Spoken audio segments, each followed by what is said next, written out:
The room smelled faintly of sawdust and fresh paint, the kind of scent that clings to old theaters where countless rehearsals and quiet dreams have passed through the walls. People shuffled in their seats, murmuring to one another as the small talent show prepared to begin. The stage lights flickered slightly, warming up like sleepy eyes slowly opening. Most of the crowd had come to see a few local singers they already knew.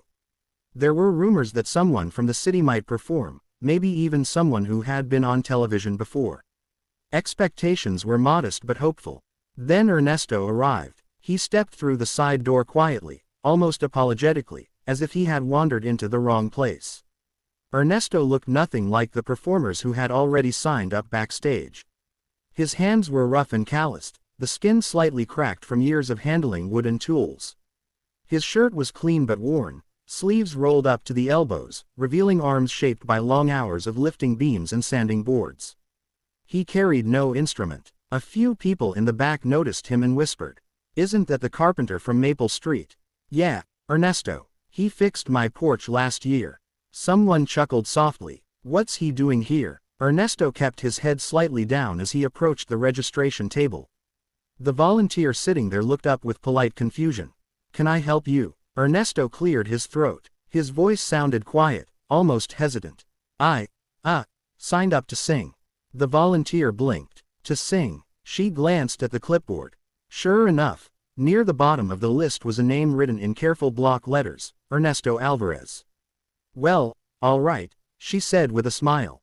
"You're number 7. Ernesto nodded gratefully and moved toward the backstage area. Behind the curtain, performers warmed up their voices, humming scales and sipping water from plastic bottles. A young woman practiced a dramatic ballad while another man tuned a guitar. Ernesto sat in a folding chair in the corner. He looked out of place. The other performers noticed. One young singer leaned toward another and whispered, not quietly enough, "That guy looks like he just came from a construction site." The other laughed. "Maybe he's here to fix the stage." A few chuckles followed. Ernesto heard them. Of course he did. But he didn't react. Instead, he closed his eyes for a moment and gently rubbed his hands together, as if remembering something. Memories. Early mornings in his small workshop. The smell of cedar planks. The quiet rhythm of a saw cutting through wood. The radio playing softly in the background while he worked. Music had always lived in those moments. Not in spotlights. Not on stages. Just in the quiet spaces between hammer strikes. The show began. The host walked on stage with bright enthusiasm, greeting the audience and introducing the first performer. Applause filled the room as a young singer delivered a lively pop song.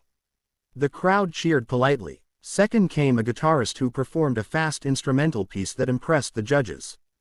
Third was a teenager with a powerful voice who received loud applause. Backstage, Ernesto listened carefully. Each performer seemed confident, professional, prepared. Meanwhile, he sat quietly, hands folded, heart beating steadily but deeply. He had almost left earlier that evening. When he first arrived outside the theater, he stood near the entrance for nearly 10 minutes, debating whether to go inside. Cars arrived, people dressed in nice clothes stepped out, laughter filled the sidewalk. He nearly turned around, but then he remembered something his late mother used to say. "Son, a gift buried in silence is a gift wasted." So he walked in. By the time the 6th performer finished, the audience had relaxed into their seats. They clapped politely, but the excitement had leveled off. The host returned to the stage. "All right everyone, let's welcome our next performer, Ernesto Alvarez." The name meant little to the crowd. A few scattered claps followed. Then Ernesto stepped onto the stage. Immediately, a few people in the audience tilted their heads. He didn't look like a singer. His posture was slightly stiff, like someone used to standing on ladders rather than stages. His boots made soft, heavy sounds against the wooden floor. Someone whispered loudly near the back, "Is he the janitor?" A couple people laughed. Even the judges looked curious. Ernesto reached the microphone. He adjusted it slightly. The room grew quiet, but not with anticipation. More with uncertainty. He cleared his throat gently. "Good evening," he said. His speaking voice was calm, deep, and simple. "My name is Ernesto, and I'm a carpenter." A few people chuckled softly. He smiled a little, acknowledging the truth of it. "I work with wood all day," he continued. "Tables, Cabinets, doors, sometimes mistakes. That drew a small laugh from the audience. Ernesto looked out at the crowd. For a moment, his eyes searched the room as if he were looking for someone specific. Maybe someone who once believed in him. Then he nodded slightly to the pianist. The music began. Soft piano notes drifted through the theater. Ernesto closed his eyes, and then he sang. The first note changed everything. It wasn't loud, it wasn't flashy, but it was pure. A deep, warm tone flowed from his chest like something ancient and steady, like the sound of wind moving through tall trees. The note filled the room effortlessly, resonating against the wooden walls. The laughter disappeared instantly. Heads lifted. The judges leaned forward. Ernesto continued singing, his voice growing stronger with each phrase. There was a raw honesty in the sound, the kind that can't be manufactured or trained into existence. It felt lived in, like his voice carried years inside it. Years of quiet mornings, years of working alone, years of humming melodies while sanding wood. The audience felt it. A woman in the front row slowly placed her hand over her mouth. The judges exchanged quick glances. Backstage, the other performers stopped what they were doing. Someone whispered, stunned, "Where did that voice come from?" On stage, Ernesto's confidence slowly unfolded like a door opening. His shoulders relaxed, his breathing steadied. The music swelled slightly as he reached the chorus, and when he lifted his voice higher, the sound soared through the room like sunlight breaking through clouds. It was powerful, but never forced. Each note landed perfectly, not because he was trying to impress anyone, but because the music clearly meant something to him.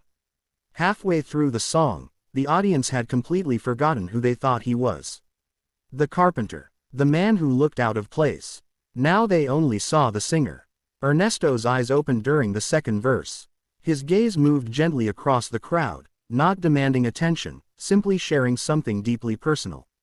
His voice trembled slightly on one line, and somehow that imperfection made the moment even more beautiful. The final chorus approached. The pianist slowed slightly, building tension. Ernesto took a breath. Then he delivered the final section with breathtaking strength, holding the last note so steadily that the entire room seemed suspended in time. No one moved. No one even coughed. The note lingered in the air before fading gently into silence. For a full 2 seconds, the room remained perfectly still. Then someone stood. One person. Then another. Suddenly the entire audience erupted. Applause thundered through the theater as people jumped to their feet. The sound echoed against the walls, louder than any reaction earlier in the night. The judges were already clapping. One of them shook his head in disbelief. Backstage, the other performers stared at the monitor screen, stunned. The carpenter had just stolen the show. On stage, Ernesto looked overwhelmed. He stepped back slightly from the microphone, blinking as the applause continued. He wasn't used to this kind of attention. He gave a small, humble nod. But the audience refused to sit down. The standing ovation stretched longer. Some people even whistled. Finally, the host returned to the stage, laughing with amazement. "Ernesto," he said, shaking his hand, "I think it's safe to say no one expected that." The audience laughed warmly. Ernesto smiled shyly. "Well, neither did I," he admitted. The judges leaned toward their microphones. One of them spoke first. "Ernesto, how long have you been singing?" Ernesto scratched the back of his neck. "Mostly in my workshop." The audience laughed again. Another judge shook her head. "That voice does not belong only in a workshop."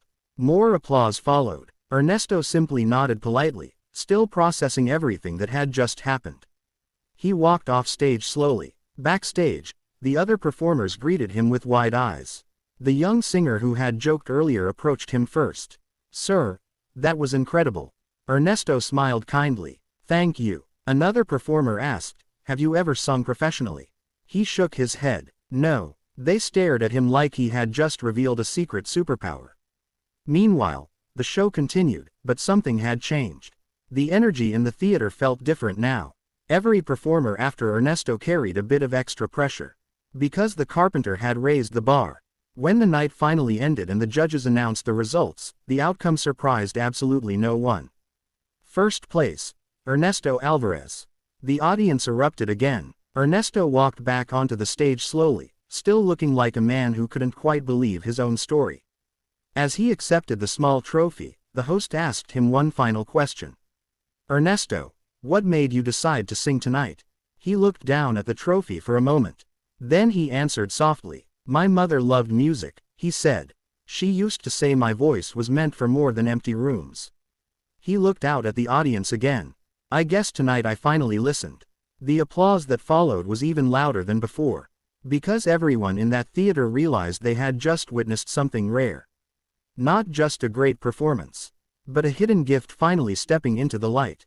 And somewhere deep in the quiet corners of Ernesto's workshop, the radio would still play tomorrow morning. But now, the world had heard the Carpenter sing. Mike.